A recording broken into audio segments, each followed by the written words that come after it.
Good morning students. Last class में हमने small scale industries का जो चैप्टर था उसको कंप्लीट कर लिया था। आज हम शुरू करने वाले हैं नया चैप्टर जिसका नाम है लिबरलाइजेशन एंड ग्लोबलाइजेशन।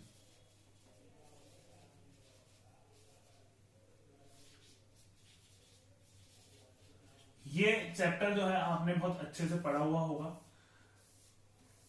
12th में बहुत अच्छे से पढ़ा होगा। अच्छा हाँ, कुछ बच्चों की ये क्वेरी आ रही थी कि सर जो आपने बुक हमारे को बताई थी वो मार्केट में अवेलेबल नहीं है, कहीं पे अवेलेबल नहीं है। तो बेसिकली देखो बच्चों, इस बात को आप समझो, ड्यूरिंग दिस पेंडेमिक आपके लिए थोड़ा सा प्रॉब्लमेटिक हो सकता है। मैं समझ रहा हूँ इस बात को। मैं भी इस चीज पे आपकी बिल्कुल हेल्प नहीं कर पाऊंगा, बिकॉज रीजन बीइंग कि गवर्नमेंट जो है उन्होंने हमारे को ये भी अलाउ नहीं करा है कि लाइब्रेरीज आपके लिए खोल दी जाए। तो स्टूडेंट्स के लिए जब तक लाइब्रेरी नहीं खुल पाएंगी तब तक मैं भी आपका यहाँ पे कुछ हेल्प नहीं कर सकता हूँ। ये बुक अगर मार्केट में अवेलेबल नहीं है तो इसका ऑल्टरनेटिव, जो भी बुक इसकी ऑल्टरनेटिव में अवेलेबल है, प्लीज आप उसको बाय कर लें, उसको परचेज कर लें, सो दैट आपकी जो पढ़ाई है वो बीच में रुके नहीं, वो हैम्पर ना हो। तो आप जो भी बुक आपको अवेलेबल मार्केट में हो पा रही है आप उसको कंसिडर करें। मैं आपको इसी से पढ़ाऊंगा और आपको कोई दिक्कत नहीं आएगी। मैं सारे पॉइंट्स जो है वो यहाँ पे मैं डिस्कस कर ही रहा हूँ, तो कोई इतना इशू नहीं आएगा। क्लासेस जो है बीच बीच में थोड़ा सा गैप हो जाता है, मैं समझ सकता हूँ, कुछ मेरे इश्यूज चल रहे थे, मैं नहीं ले पा रहा था क्लासेस, बट अब क्लासेस मैं आपको रेगुलर प्रोवाइड कराऊंगा ऑन एवरी डे, और शायद मैं कुछ दिनों बाद लाइव क्लासेस भी आपकी लेना शुरू कर दूं। सो अभी जब तक लाइव क्लासेस नहीं हो पा रही हैं तब तक मैं आपको यूट्यूब के थ्रू ही दूंगा, बाकी आगे हम देखते हैं। ठीक है, तो ये है, हम आगे देखते हैं लिबरलाइजेशन ग्लोबलाइजेशन। आपने ये शायद 11th या 12th के अंदर बहुत अच्छे से पढ़ा होगा इसको, लिबरलाइजेशन, ग्लोबलाइजेशन एंड प्राइवेटाइजेशन जो पढ़ाया गया था। तो हम आज इसको थोड़ा सा पढ़ते हैं, थोड़ा समझते हैं, फिर आगे हम आगे बढ़ेंगे। बेसिकली स्टार्टिंग से हम शुरू करते हैं। लिबरलाइजेशन, प्राइवेटाइजेशन एंड ग्लोबलाइजेशन जो है, एलपीजी पॉलिसी एक आई थी 1991 में, इंडिया में लाई गई न्यू इकोनॉमिक पॉलिसी।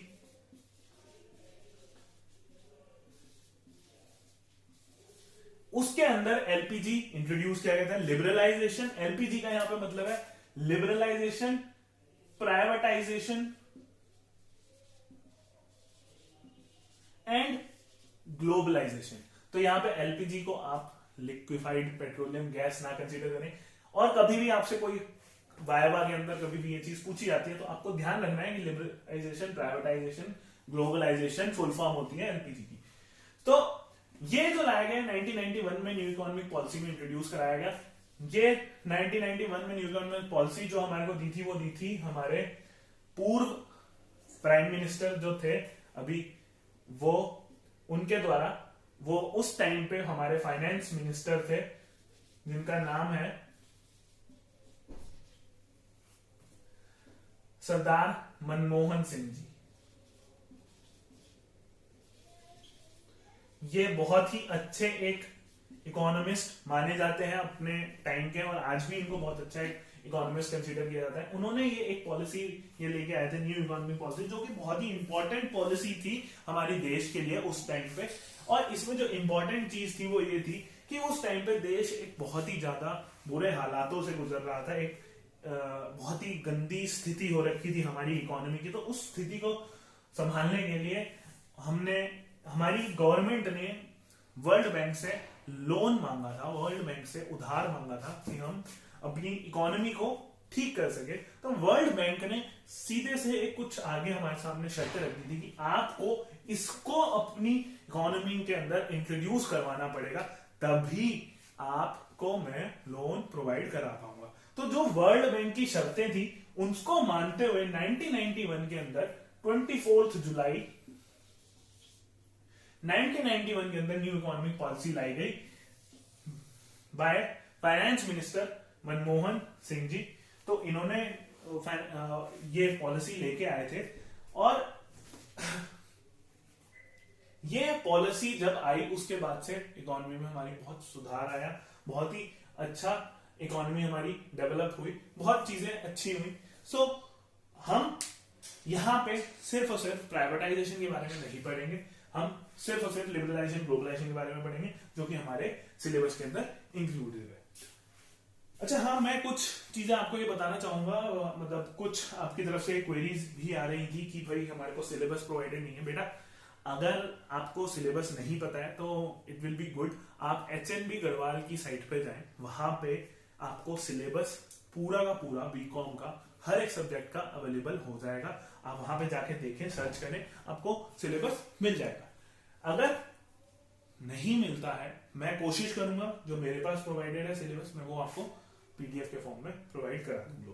ठीक है, सो चलिए आगे बढ़ते हैं। हम सबसे पहले पढ़ेंगे यहाँ पे लिबरलाइजेशन। लिबरलाइजेशन का मतलब क्या है और क्या लिबरलाइजेशन के अंदर चीजें हुई, क्या था, क्या चेंजेस आए after liberalisation, after this new economic policy. New economic policy जो आई उसमें क्या फायदे हुए, क्या फायदे नहीं हुए। तो बेसिकली आपको पता होना चाहिए कि लिबरलाइजेशन जब आया 1991 में, उससे पहले था क्या, इंडिया के अंदर एक बहुत ही बड़ा जो इश्यूज थे, बहुत ही दिक्कत वाले जो चीजें थी, वो ये थी कि इंडिया के अंदर उस टाइम पे किसी भी काम को शुरू करने के लिए लाइसेंस लेना पड़ता था। आप अगर कोई बिजनेस स्टार्ट कर रहे हैं तो आपको पहले गवर्नमेंट से लाइसेंस लेना पड़ेगा, परमिशन एक तरीके से लेनी पड़ेगी टू स्टार्ट दैट बिजनेस। तो with the introduction of liberalisation, ये जो कुछ पॉलिसीज थी ऐसी, लाइसेंसिंग की पॉलिसी और भी बहुत सारी पॉलिसीज थी, अभी हम डिस्कस करेंगे, तो वो पॉलिसीज को हटा दिया गया विद लिबरलाइजेशन। लिबरल कर दिया गया पॉलिसीज को, बेसिकली उन्हें इजी बना दिया गया, इजी गोइंग, जिससे कि बिजनेसेस जो है वो लोग खोल सके, वो आगे बढ़ सके, वो काम कर सके। तो ये चीजें लिबरलाइजेशन में करिए। तो लिबरलाइजेशन का जो मीनिंग है उसको हम समझ लेते हैं। Liberalisation of economy means to free it from controls imposed by the government. जो भी कंट्रोल्स गवर्नमेंट ने पकड़ रखे हैं, गवर्नमेंट ने सारा कुछ अपने हाथ में कर रखा है, गवर्नमेंट ने कहा कि जो भी काम करोगे आप मेरे से बिना पूछे नहीं करोगे, तो वो जो चीजें हैं उसको खत्म करके क्या करना है, लिबरल करना है पॉलिसीज को। तो जो भी कंट्रोल्स इम्पोज थे, इम्पोज्ड बाय द गवर्नमेंट, तो उसको हटा देना है। ठीक है, तो ये हमने यहां पे काम करा। लिबरलाइजेशन में ये हुआ। सो बेसिकली लिबरलाइजेशन का मतलब क्या है, जितनी भी पॉलिसीज थी उनको लिबरल करना, इजी गोइंग करना, जिससे कि लोग काम कर सके। जो भी कंट्रोल्स थे गवर्नमेंट ने इम्पोज करे हुए थे बिजनेसेस पे, उनको खत्म करना। सो क्या फीचर्स थे लिबरलाइजेशन के, क्या क्या मतलब चेंजेस आए आफ्टर लिबरलाइजेशन। लिबरलाइजेशन को जब इंट्रोड्यूस कराया गया तो हम उसके बारे में पढ़ते हैं। पहला हमारा जो था, to do away with the necessity of having licence for the most vulnerable. सबसे बड़ी जो चीज करी गई वो यही करी गई कि लाइसेंसिंग सिस्टम जो है वो हटा दिया गया for majority of the industries. मतलब ज्यादातर इंडस्ट्रीज के लिए लाइसेंसिंग सिस्टम जो है उसको खत्म कर दिया गया। कुछ इंडस्ट्रीज के ऊपर लाइसेंसिंग सिस्टम छोड़ दिया गया, बिकॉज कुछ ऐसी इंडस्ट्रीज हैं जिनके ऊपर आज भी आपको लाइसेंस लेना पड़ता है। जैसे फॉर एग्जांपल डिफेंस के, अगर आप कुछ चीजें बना रहे हैं, कुछ भी आप डिफेंस से रिलेटेड काम करते हैं, डिफेंस के लिए कुछ सामान बनाते हैं, तो वहां पे आपको लाइसेंस लेना जरूरी है। लिकर अगर आप प्रोड्यूस करते हैं तो लिकर प्रोड्यूसिंग के लिए आपको लाइसेंस लेना जरूरी है। ड्रग्स एंड फार्मास्यूटिकल्स, अगर आप कोई दवाइयां या मेडिसिन में डील करते हैं, आप उसके लिए आपको लाइसेंस लेना जरूरी है। फिर साथ ही साथ आप अगर कोई इंडस्ट्रियल एक्सप्लोजिव्स बनाते हैं, कुछ इंडस्ट्रीज के अंदर एक्सप्लोजिव्स का यूज किया जाता है, तो वो अगर आप क्रिएट करते हैं तो उसमें भी आपको लाइसेंस लेना जरूरी है। और अगर आप कुछ ऐसे केमिकल्स बनाते हैं जो कि डेंजरस हैं फॉर द यूज, तो उसके लिए भी आपको लाइसेंस लेना जरूरी है। तो ऐसी कुछ इंडस्ट्रीज थी जिनको छोड़ करके बाकी सारी इंडस्ट्रीज पे लाइसेंसिंग सिस्टम जो है उसको खत्म कर दिया। दूसरा पॉइंट आया, freedom in determining the scale of business activities. पहले होता क्या था, लिबरलाइजेशन से पहले बिजनेस एक्टिविटीज जो आप कर रहे हैं उसके लिए एक इशू रहता था, वो ये रहता था कि आप कितनी बड़ी इंडस्ट्री सेटअप करते हैं। उस पर भी गवर्नमेंट कहती थी कि अगर आप ग्रोथ करना चाह रहे हैं, आप ग्रो करना चाहते हैं, बिजनेस को, अपनी इंडस्ट्री को बढ़ाना चाहते हैं, तो वो भी गवर्नमेंट की परमिशन के बिना आप नहीं कर सकते। तो वो जो एक इशू था वो यहां पे खत्म कर दिया गया, फ्रीडम दे दी गई वहां पे बिजनेस ऑर्गेनाइजेशन को, इंडस्ट्रीज को। अगला आ गया removing restrictions for the movement of goods and services from one place to another. एक जगह से दूसरी जगह पे ले जाने के लिए पहले टैरिफ देने पड़ते थे, टैक्सेस देने पड़ते थे, उनको पहले कुछ टाइम के लिए कम किया गया और विद द टाइम वो बिल्कुल ही खत्म कर दिया गया। रिस्ट्रिक्शन था for moving from one state to different state, वो चीज भी यहां पे खत्म कर दी गई। अगला पॉइंट था reduction in the rate of taxes. Taxes जो है उनको बहुत ही कम कर दिया गया, रेट कम करे गए, जिससे कि मार्केट के अंदर स्टेबिलिटी मेंटेन रहे, लोग जो है उन गुड्स को परचेज कर सके, लोग खरीद पाए गुड्स को। अगला पॉइंट जो है वो एक बहुत ही इंपॉर्टेंट पॉइंट है, वो लिबरलाइजेशन से पहले होता था क्या, लिबरलाइजेशन से पहले गवर्नमेंट ने इतने ज्यादा अपने कंट्रोल्स लगा रखे थे कि अगर आप कोई प्रोडक्ट बना रहे हैं तो उसके जो प्राइसेस हैं वो भी आप खुद सेट नहीं कर सकते, फॉर दैट वो भी गवर्नमेंट ही सेट करती थी। तो with the introduction of liberalisation ये पॉलिसी जो थी उसको भी खत्म किया गया और अब गवर्नमेंट ने फ्रीडम दे दी इंडस्ट्रीज को to decide their prices according to their needs, और साथ ही साथ आप बिजनेस के अकॉर्डिंग और डिमांड एंड सप्लाई के अकॉर्डिंग भी इसको कंसीडर कर सकते थे। अगला है simplifying the procedure of import and export. Import and export के प्रोसीजर को बहुत सिंप्लीफाई कर दिया गया, जिससे कि देखो हुआ क्या था, बेसिकली न्यू इकोनॉमिक पॉलिसी आई तो मैंने आपको बताया ग्लोबलाइजेशन भी हुआ, लिबरलाइजेशन भी किया गया, प्राइवेटाइजेशन भी हुआ। तो लिबरलाइजेशन जब करा तो उस टाइम पे ग्लोबलाइजेशन भी अप हुआ और ग्लोबलाइजेशन के साथ इंडस्ट्रीज को बढ़ावा दिया गया कि आप इंपोर्ट करो सामान, एक्सपोर्ट करो सामान, आप ज्यादा से ज्यादा एक्सपोर्ट करो, इंपोर्ट कम करो, नई टेक्नोलॉजी लेके आओ, सब चीजें करो। तो उसको करने के लिए एक सिंप्लीफाइंग प्रोसीजर बनाया गया इंपोर्ट एंड एक्सपोर्ट का, जिससे कि ये काम इजीली गोइंग हो सके। फिर था simplifying the process of attracting foreign capital and technology. वही चीज क्या करा उन्होंने कहा कि अगर बाहर की देश आ करके हमारे अंदर, हमारी कंपनी के अंदर, हमारी कंट्री के अंदर इन्वेस्ट करेंगे तो वो ज्यादा फायदेमंद रहेगा इंडिया की इकोनॉमी के लिए। तो उस चीज को बढ़ावा देने के लिए भी एक प्रोसीजर जो था उसको सिंप्लीफाई किया गया और इजी किया गया, जिससे कि फॉरेन इन्वेस्टमेंट हो सके, नई टेक्नोलॉजी हमारी देश में आ सके। सो ये कुछ चीजें, कुछ फीचर्स थे लिबरलाइजेशन के जो लिए गए। अब हम देखते हैं कि क्या मेजर्स आफ्टर लिबरलाइजेशन कंसीडर किए गए। कुछ पॉइंट्स तो यही सेम होंगे, पढ़ लेते हैं। Abolition of industrial licensing and registration, ये हमने डिस्कस करा कि सारे लाइसेंसिंग और रजिस्ट्रेशन जो थे foreign to start an industry, to start a business, जिसके लिए हमारे को लाइसेंस लेने पड़ते थे, रजिस्ट्रेशन कराना पड़ता था, वो यहाँ पे खत्म कर दिया गया, उसे अबॉलिश कर दिया गया। दूसरा पॉइंट है कंसेशन फ्रॉम मोनोपोलीज एक्ट। उस टाइम पे एक एक्ट चलता था जिसका नाम था monopolies and restrictive trade practices act, जिसको हम जानते हैं MRTP एक्ट के थ्रू।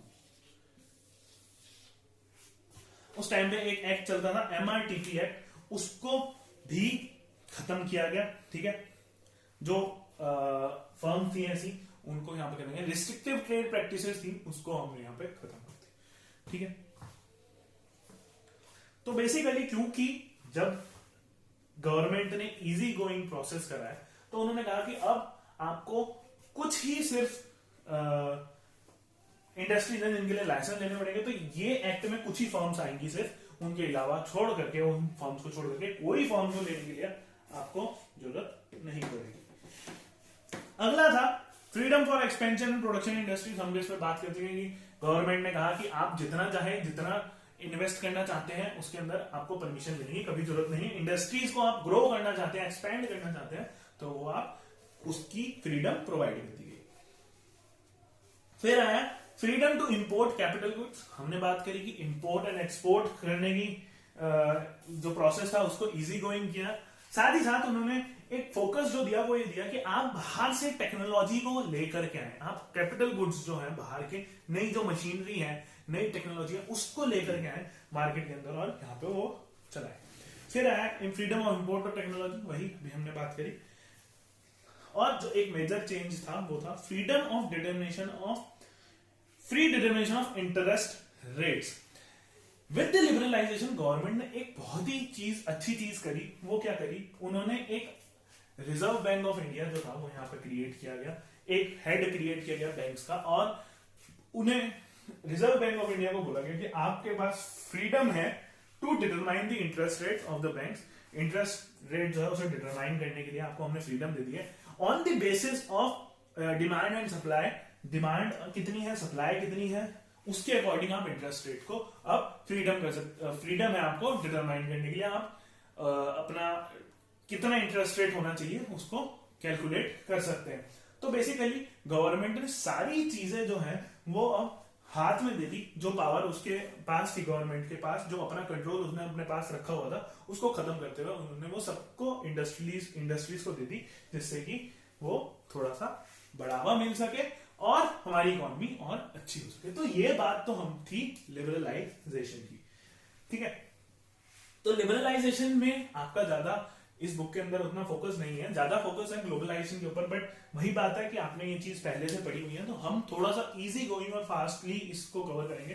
तो लिबरलाइजेशन हमने आज कवर कर लिया, नेक्स्ट क्लास में हम करेंगे ग्लोबलाइजेशन और इस चैप्टर को कंप्लीट करेंगे। तो आज के लिए इतना ही, बाकी हम करते हैं कल।